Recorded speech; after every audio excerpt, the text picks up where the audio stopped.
Yes, so now we move on to the final discussion, or we call a session, panel discussion of the day at Grand Salon. The topic of the discussion is India's AI ambition and progress.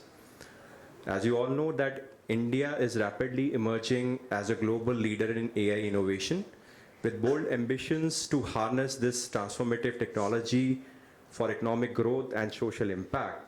In this session, we will explore the country's progress in AI and the path forward to realizing its full potential. We are pleased to have with us two distinguished speakers, Mr. Aakrit Vaish, advisor to the India AI mission, and Mr. Srikanth Velamakannii, co-founder and group chief executive officer at Fractal Analytics and vice chairperson of NASSCOM.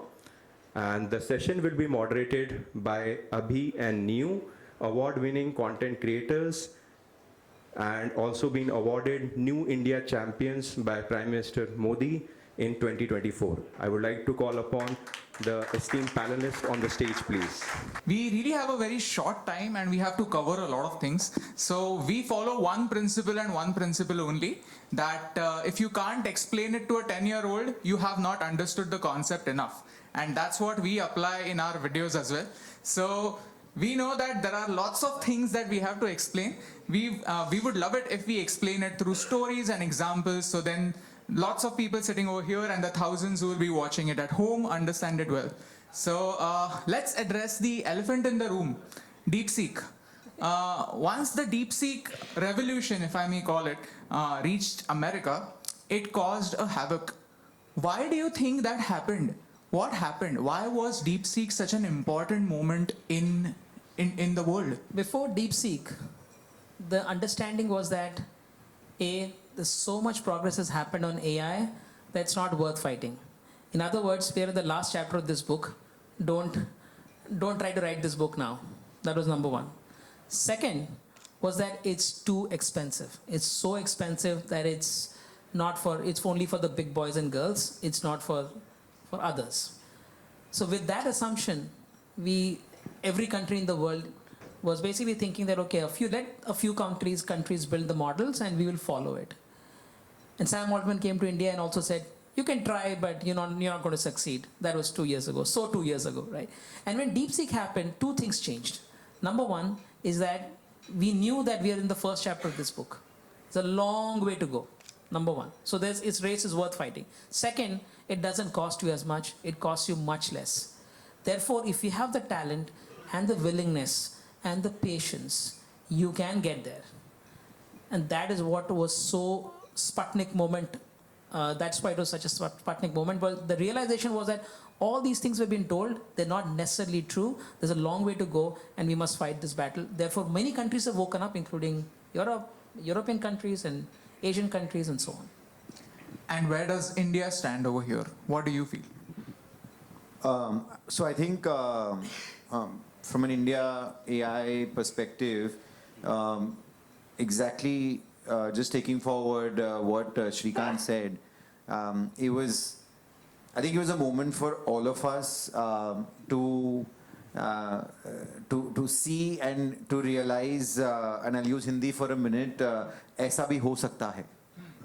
And I'm not, I'm going to move away from this notion, we required another country to do this. Let's forget about that for a second. But I think, simply put, it was a big moment that, look, there are means and ways possible.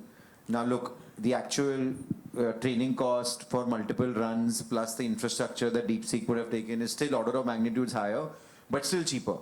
And more importantly, this whole idea that, look, if you put a bunch of people together who are slightly esoteric and a bunch of hackers and cracked programmers together, something amazing can happen. And we had anyways been planning from an India AI standpoint what the foundation model strategy should look like. I think this just gave us a little bit more confidence to then launch our call for proposals that is ongoing right now. Just to tie it up what both of you said, you mentioned Sputnik. So this was like a Sputnik movement in the world of AI. There is one very interesting story about the 4-minute mile. Have you heard about the 4-minute mile story? There was this guy called Roger Bannister. experts believe that for humans, it's impossible to run a mile within 4 minutes. And Roger Bannister was the first person to do it under 4 minutes. And once the record was broken, there were multiple times the record was broken. And now I think the record stands at 339 or something. So probably DeepSeek is like that once China has proved that some other country can also do it, Sam Altman is that expert. Like just standing on the pedestal and saying that it is impossible, and somebody has come up and said that yes, it is possible. And you mentioned talent. India has talent. We can do it as well. So yeah. So I want to ask you, Aakrit, you mentioned on LinkedIn that it is 1913 and we're just starting to build cars. So what is India's progress in this AI race? What's the vision that India AI is working towards, and what are you excited about? Many questions. So if I try to answer all of them, we'll be sitting here for the rest of the evening. I'll try to do a TLDR version of it. I think the first step in building something is recognizing where the problem is. I think, and obviously Srikanth and I, by the way, have had a lot of conversations around these, that where AI today in India stands, we are way behind. In fact, some may say that we are not even in the game yet. And that has nothing to do with models or not. It's just that if you look at, just simply put, number of AI companies that are being built, that are being scaled, what's happening in India is versus what's happening in the US and China, it's not even comparable. So why I got involved with the mission, and let's say what the government is trying to do is act as the seed to create that ecosystem. And in seeding the ecosystem, what the government always does very well, is do things that the private sector cannot, which is build some of the core infrastructure and building blocks.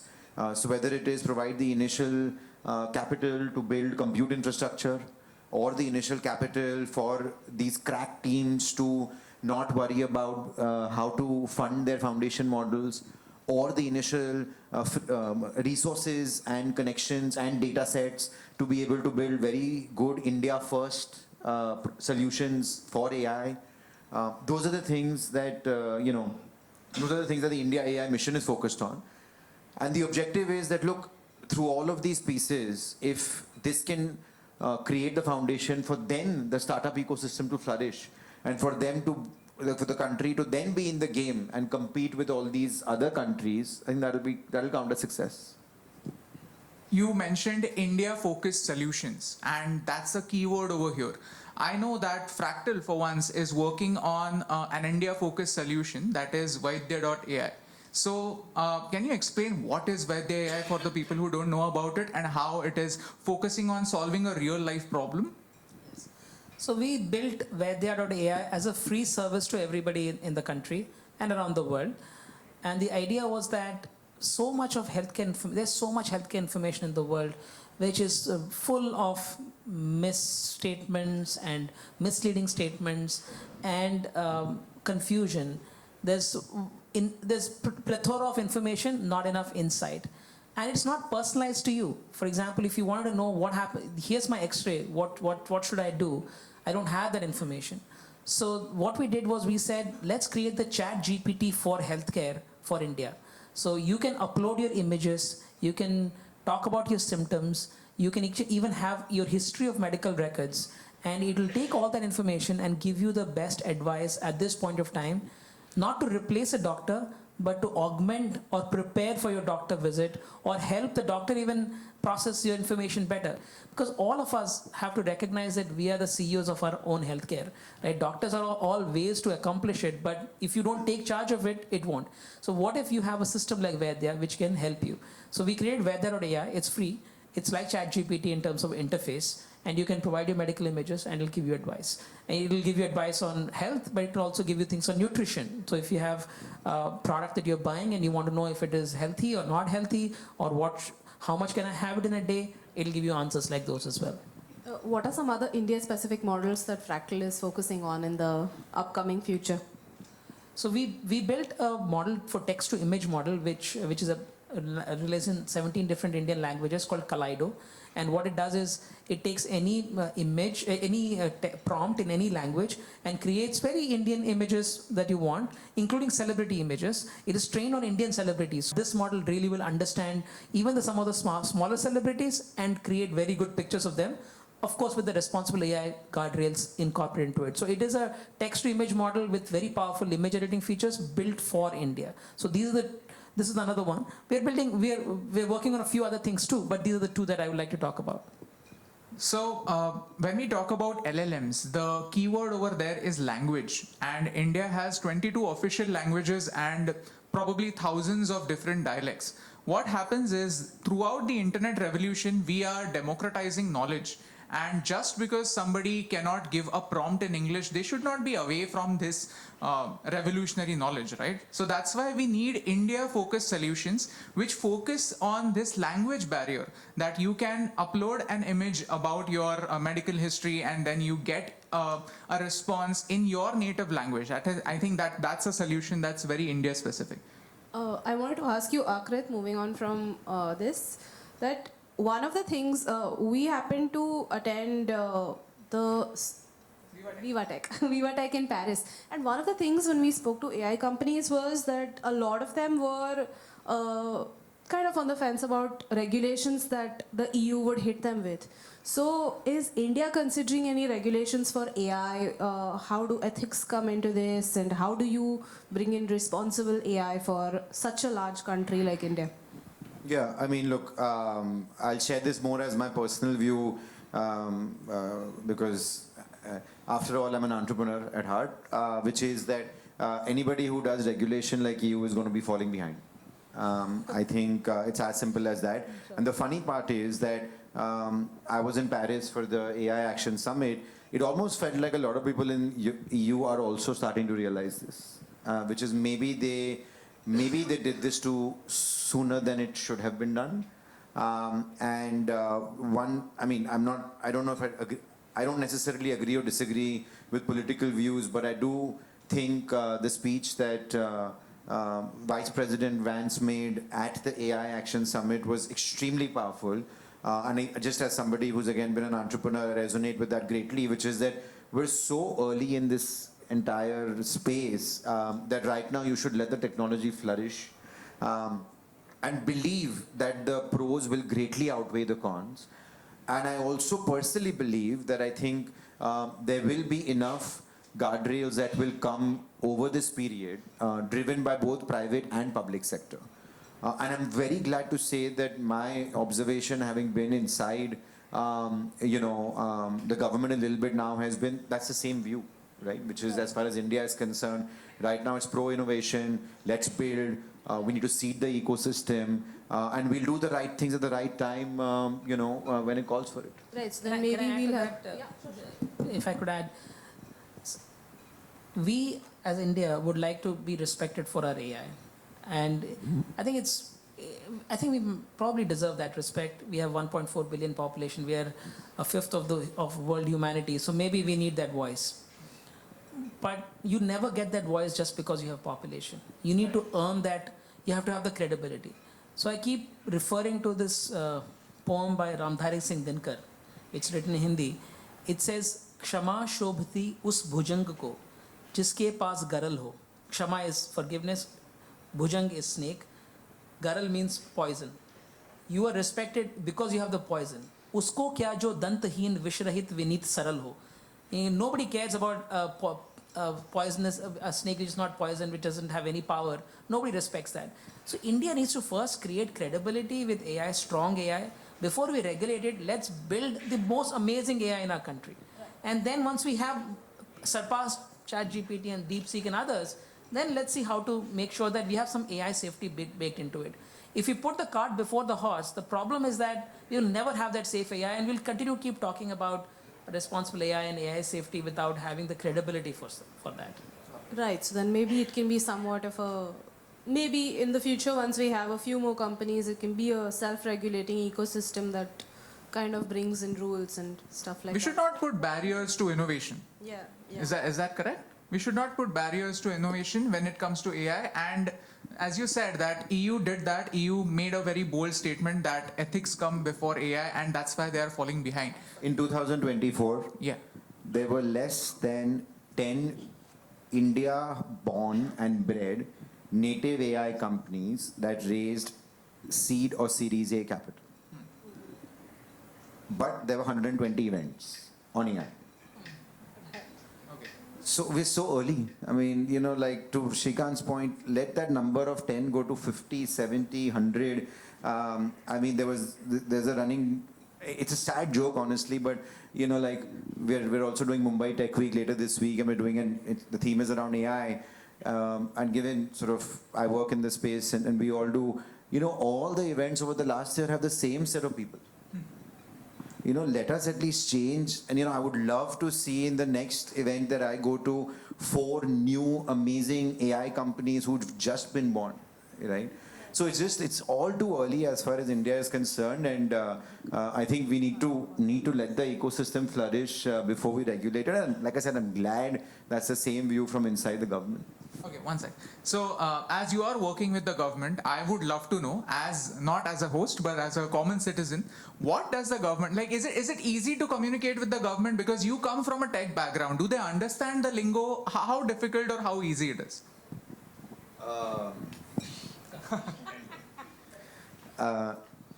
Okay, here is what I am extremely, as a citizen again, positively impressed by, which is their depth of understanding of the situation is probably as much or better than any one of us.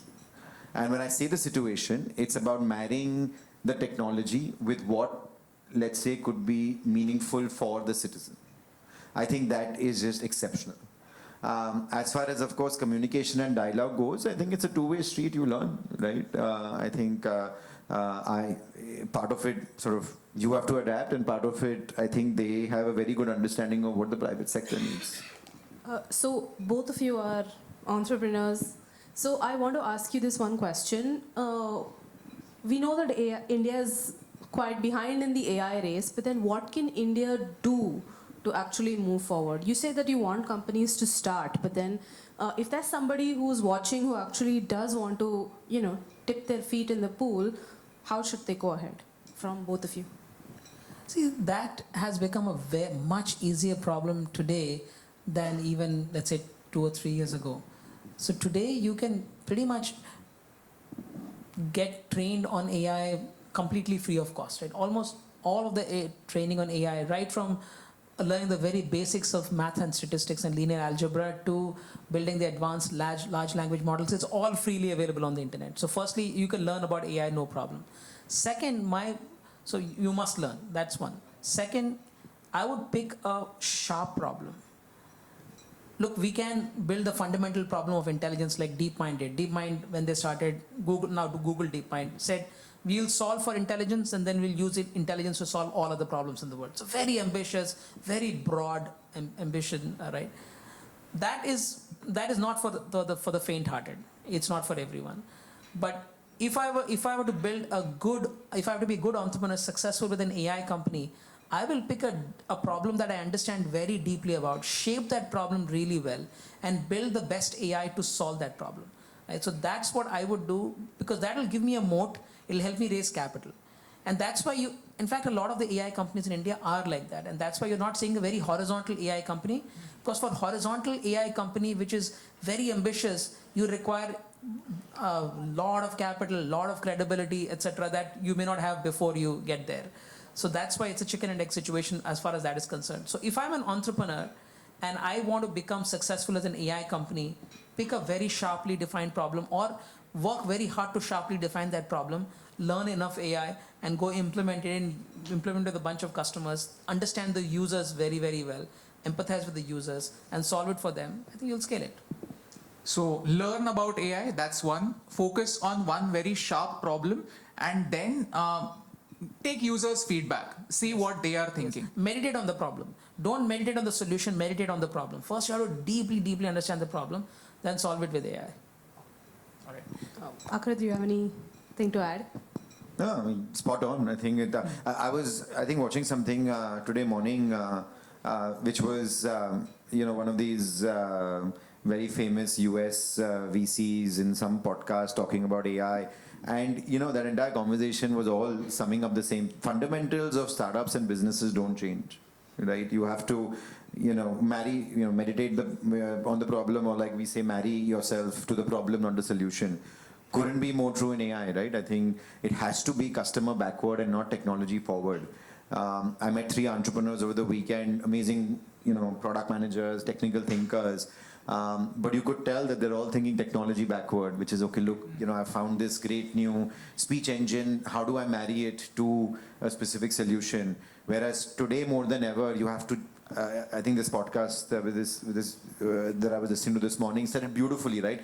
Today, more than ever, the biggest moat to build is being close to the customer.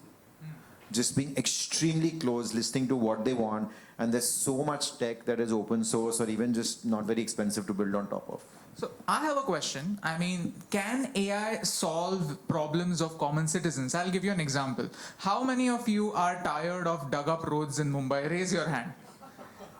Okay, probably a few people are not ashamed of raising their hands, but everybody has. So can we figure out some sort of AI solution that can advise the government that this is the optimal time to start your work so that you can finish it in time, and these are the routes that you should block and these are the routes that you shouldn't block? So that one road that goes to Grand Hyatt leading up to this event is not blocked by everybody.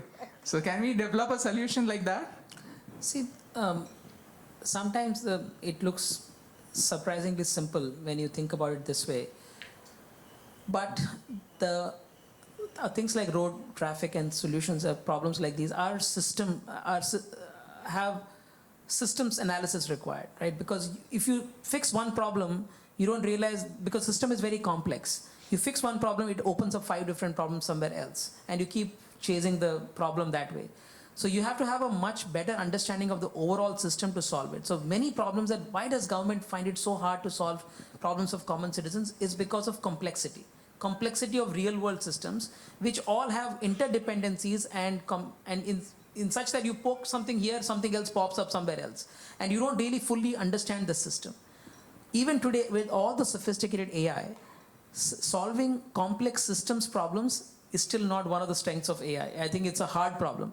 If you can take a piecemeal version of that, a toy version of that, you can solve it. But when you have to solve it at the system level, it doesn't solve it. So you open up one road and you realize that, okay, but you know what, because of that, I have created traffic in 5 other places and so on. Those things do happen. So you have to be careful about how to solve some of these problems. I had a question about data privacy. So, and another question about related to that. So, what are your thoughts about data privacy when it comes to AI? Because they obviously need people's data to train themselves, and then what happens to that data? So, insights from both of you on this.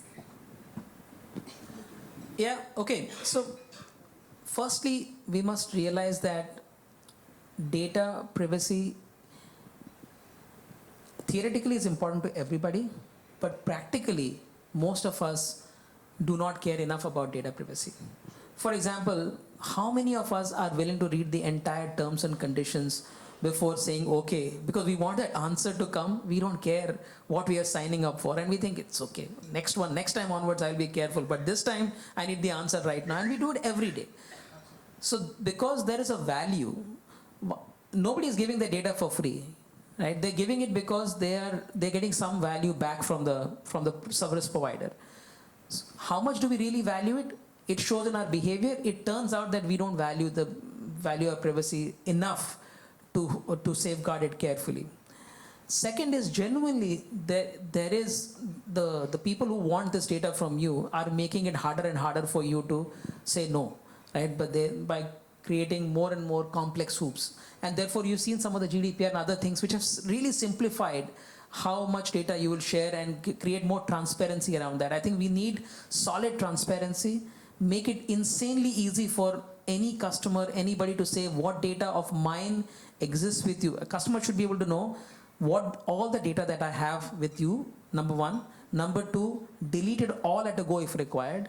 Number three, download it all at once if required. We need these kinds of facilities so that even if I have given my data away, I feel a sense of control that is real and that is actionable and that's not hidden away somewhere. So that's two. Three is that today, yes, data is required to train models, but there are amazing technologies today to do privacy preserving analytics or AI. So which essentially means that, let's say, talk of healthcare, right? Chest x-rays or breast mammography or whatever, these kinds of things, they are very private, right? You don't want to share somebody's slice of their breast without their permission. Obviously, it's not going to work. But what you now have is a system by which you can take this kind of a data, the system will come and see this data, and it'll completely strip away all the information from it, and it'll produce a new synthetic data set which is not a real data. So it's never going to be your own image. It'll be a completely synthetically derived image. So by doing that, you learn from the data, but you never actually have that data. So there are systems like these privacy preserving methods right now that are available. So technical solutions do exist for large scale training of data which is privacy preserving. But by and large, what you see is that the big companies are interested in your data because they want to target you. That is a problem that can only be solved by this control methods that I just mentioned before this. I started my career like 17 years back working at an ad tech company in the US, which the job was you collect a bunch of data and then you figure out what's the right ad to serve to the right person. Pretty much was what we did. I don't, as of this moment, I don't think to the average user, the data privacy challenges are any different or greater from then to what is happening in AI today. With AI, to your point, it's just a little bit more visible in the average consumer's eyes. That look, this was all data that was taken from me and the web and used back to respond to me. But it's not any different as of today. So I think the rules and the principles remain similar and same. And I think the larger companies are just becoming much larger when it comes to pooling and controlling these sets of data. Yeah, I think fundamentally what Srikanth said, I just don't think we care about all of these things enough. I mean, likely today Google knows more about you than OpenAI, as an example. So people care about results more than privacy. If people are getting results, I mean, you gave an excellent example about a mammogram, right? So people care if they can get an accurate prediction of what is the likelihood of them developing a breast cancer more than their images being shared with a computer. That's true. One more interesting question I have, do you both of you watch movies? Yes, Okay. not a lot, but Not a lot. yeah. But I mean, I want to have 3 scenarios in front of you. What do you predict which direction AI is moving? Have you watched the movie Her? Yes. Yes. So just to give a little bit of context, in Her, the man has an AI girlfriend, which like Siri. So advanced version of Siri. Have you watched the movie Terminator? Yeah. Terminator. So Terminator, extreme case scenario that robots from the future come back and destroy humanity. Now you should make the third Andaz Apna Apna. Third, Andaz Apna Apna. That had some real AI in it. The third one is a bit. The third one's a bit. I mean, I don't think a lot of people must have watched it, but it's called Minority Report. Yeah, of course. You watched it, Minority Steven Report. Spielberg, yeah. Yeah. So Minority Report is a little bit related to crime. That there are 3 judges. All 3 of them are computers, AI in today's language. And if 2 of them say that a person is going to commit a crime in the future, then they arrest them right now. I mean, for example, if I am going to steal from here in the future, like I'm going to rob a bank, then before I rob the bank, the police will come and catch me. But who decides that? 2 AIs will have to decide it. So Minority Report is like that. So what do you think in like how in if you have these 3 options, or if you would like to give any other scenario, that where are we headed right now? See, the first 2 are already, first and third are already done. Yeah, it's already Her is already real, in the sense that there are people spending hours and hours with AIs, falling in love with them, getting married to, or wanting to get married to them, and truly making them their partner. That's already happened sufficiently. There are people who are spending 30, 40, 50 hours a week with AI making relationships. That's happening. Second, this precog. In Minority Report, you have this thing called precog, which defines defines who's likely to commit a crime. That technology is not exactly AI, but it's something else. But you have systems in the US called predictive policing. Since 2007, those systems have existed, which will predict which areas of the city crime is likely to happen and have the right sort of police set up there. They don't arrest, but they do everything else to stop the crime from happening. So those systems have been there for at least 15 years. There's a lot of backlash to those systems too, because of various obvious reasons, but that is there. As far as Terminator is concerned, that one I would say that we are still some distance away from something like that. Because it involves time travel too, right? That's, yeah. I know at least 9 AI girlfriend apps that raised capital last year in the world. Wow. Boyfriend or just girlfriend? Just girlfriend. Okay. I should probably brief up on my boyfriend research also, but I think the girlfriend ones, there was at least 9. I can see you're interested in girlfriends more. Otherwise, the Google will start recommending me other things, no? So I have to be careful. Specific problem. Specific problem. It's already heard you. 2 of them from Korea, 1 from Japan, the rest mostly US, and who knows what's happening in China as always.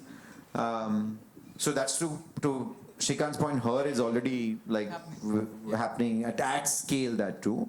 Minority Report, I think technology is different. I will go on a limb and say and this is kind of ties into your other points around regulation, data. I don't know if I see a terminal moment in my lifetime. Okay. I think it's maybe we'll see the next sequel come out, 4 or 5 or whatever there is. But I don't know if I see it. I think there'll be enough. I'm a net positive enforcer of technology. I think there'll be enough that we will do to either the technology doesn't get there or we use it for the right things. I don't see that happening. See, I think Terminator-like scenarios can happen, but time travel, I'm not confident of that. I don't think we will crack the time travel problem in the next 20, 30 years, but we will certainly have amazing AI machines that surpass human capabilities, and maybe even humanoid robots that look just like us and are able to get stuff done. That I think will happen in the next 10, 15 years, but time travel, I'm not sure. Lovely. I wanted to ask, there are several countries that are ahead of us in the race. US and China, of course, are one of them. EU, like you said, is much behind. Are there any other countries who are also good in the AI race, who are ahead of us? And what are lessons that we can learn from all of these countries? I think this whole ahead and all is race and all is... I mean, I mean, so to speak. I don't think of it that way. I think if you just lay the world map out, there's 2 countries who are not ahead. They are basically setting the foundation for the AI race, right? US and China. And they are the core architects of the foundational technology, of the full stack, right? Whether it's chips, models, and so on. I think the little nuance that I think the world is not quite seeing yet because it's not in the media and press is the amazing R&D that's going on the chip and at that level at the moment, particularly in countries like China. So those are the 2 countries. I think outside of that, everybody is sort of in a similar space. The EU, actually, to your point, is slightly further advanced because they do have a couple of model companies. I think, India is doing some interesting work. The only notable ones that I want to call out is the Middle East, specifically Saudi Arabia and UAE. They both have grand plans to build the AI infrastructure for the world. All public. Saudi has set up a company called STAIA, the Saudi Data and AI company, and they've committed close to $100 billion. That's billion.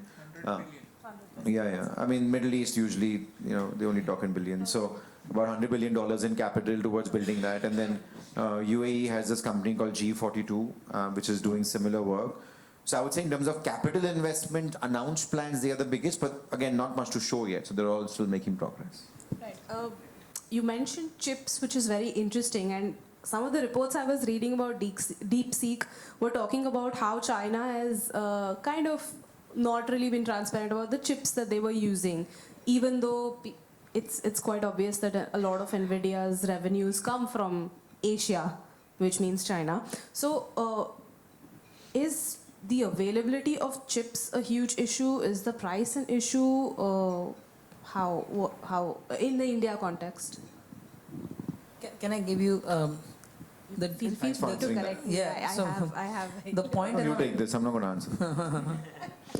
the point around China having those chips, at least Deep Seq doesn't seem to have used H100s, because what the US did this couple of years ago was to create restrictions on two dimensions. One dimension was the processing power of the chips, H100s, etc., which is flops, which is measured in flops, floating point operations per second. Sorry, I'm going beyond the 5th grade 10-year-old example, but number of things you can do per second. And on the x-axis they had the interconnect bandwidth. How much can they, how do they work within the chip, right? So anything that exceeds some on both were restricted. H100 fell there, A100 also fell there. But H800 was the same processing power as H100, but interconnect bandwidth was much lower, so it fell on the left of this curve, so it was allowed to be used. So they use H800s, and we know sort of more or less for sure, because some of the improvements that they made in the algorithms would not have been done if they had H100. So if you see they read their paper, it's more or less clear that they've not been lying about this point. So I don't think they had access to that. But Aakrit's point is still valid, that some of the nanometer technology that China is working on right now is way ahead of even potentially NVIDIA. So just wait and watch. China probably has something really amazing up its sleeve as far as AI is concerned. Now coming to India, for us, we don't have any restriction right now, but it's expensive. Today, a chip, an H100 costs you $8 an hour. Now $8 an hour, one chip, right? And human work in India, $8 an hour, you can hire a human, maybe you can hire 5 also if you go really low end, right? So you can hire people at $8 an hour, whereas in the US, it's probably $30, $40 an hour at least. So the cost calculation always for India, it looks expensive because compared to labor, compute is more expensive. Right. It's not in absolute dollar terms, it's the same across the world. But for India, it seems expensive. Right. So can we have the, sorry? Right. There is a lot of chatter everywhere about AI taking jobs from people. So I want to know your thoughts about that. Official thoughts. Thanks for taking the previous question. Personal view at this point, because I've thought about this problem for a long time myself. Till about pre-generative AI, I was always of the view that this is going to be like the whole banks analogy when ATMs came, right? That look, jobs will go away, jobs will get replaced. It'll become a lot more efficient. You will not need as many tellers to do the same thing, but they'll upgrade in life, and the banks eventually become a much better experience rather than just going and taking money. Post-generative AI, I started thinking, look, maybe this is not going to hold true. Maybe there will be a genuine job displacement. I think, particularly with these last few months, with things like deep research by OpenAI and other capabilities coming out, I really think there is going to be impact. And my worry today is, and this is for me a live forming thought at this moment, which will just I'm just kind of still coming to terms. My worry about this is this jobs thing will happen to us like ChatGPT happened, which is for years, we knew something was happening in AI and OpenAI was here, and all of a sudden the ChatGPT bomb dropped and the world changed. I think jobs in India, particularly, it's going to be that type of a moment where, we'll all feel like actually real, we're not feeling that impact. We'll talk about it, but there'll be this sort of overnight moment where suddenly we'll realize 1 or 2 companies will take a big punt, and then I think the country is going to feel it. So I'm glad that as part of the India AI mission, we have this one initiative which is upskilling, skilling. How do you make people AI analysts, data annotators, and so on? But I think a lot more might be needed. Okay. I think we'll take one last question, and I want to end on a very optimistic note that a lot of times we make a lot of announcements, but then it feels like our focus is very divergent, not convergent. So if you have to say that, where do you see India by 2030 in terms of AI? what do you feel that India should be focusing on? As you rightly mentioned, that this is not a race, that it's just that US and China is setting the bar and everybody else is trying to keep up. But what do you think India should be focusing on till 2030? What do you feel? And then you can conclude. I mean, there is no doubt in my mind that, when the dust settles, the entire game is going to be played who's closest to the customer and building the greatest apps and products. The application layer, so as we call it, right? Actually, for me, the application layer is anything that starts above the model. It could be the LLM ops layer, it could be applications, tooling, all of that. And I mean, if you look at every math and if you just try to look first principles, there is no country in the world that's positioned better to dominate that than India. Just by the sheer number of developers that we're going to have, the number of people who are going to come out as experienced product managers and startups from the first wave of technology, and the nuance they're going to have to crack go-to-market towards these markets. And hopefully as we build some of this AI foundation muscle, they'll have the technical nuance of how to also build some of these technologies. So, I mean, if it doesn't happen by 2030, then all of us would have done something really wrong. So you see, it's almost an absolute certainty that India will be leading the AI revolution. So leading means what? Will we be the largest consumers of AI? I don't know. Will we have the largest enterprise market for AI? I don't know. I think will we have a significant number of AI companies building for the world? Absolutely. Lovely. I don't have his restrictions, so I can go a little bit bolder on this. I think India needs to create a department of AI. We created something like this for which became ISRO, and we created something like this which became BARC, because of which we have nuclear technology, we have space, rocket technology today. We dreamt those possibilities when those possibilities looked very remote. Today we have to dream at the same level, create a department of AI, spend certainly whatever we are spending, 1.3 billion, I would at least 3x that money or maybe 4x that money, because that will be the kind of scale of investment required. And then in 1974, we had the first nuclear test. By 2030, we should have that nuclear test equivalent success in AI. So India needs a Vikram Sarabhai or Homi Baba of AI. We have it. All right. Awesome. Thank you. Thank you so much. Thank you so much. That's the only part that I was worried about. Thank you so much for the lovely conversation. So thank you, esteemed panelists and speakers, for that thought-provoking conversation. With this, we conclude the day one of our sessions at Grand Salon. I would like to thank all speakers and esteemed panelists who have joined us in this by sharing their valuable insights. And I will also like to take this opportunity to thank all the audience being here.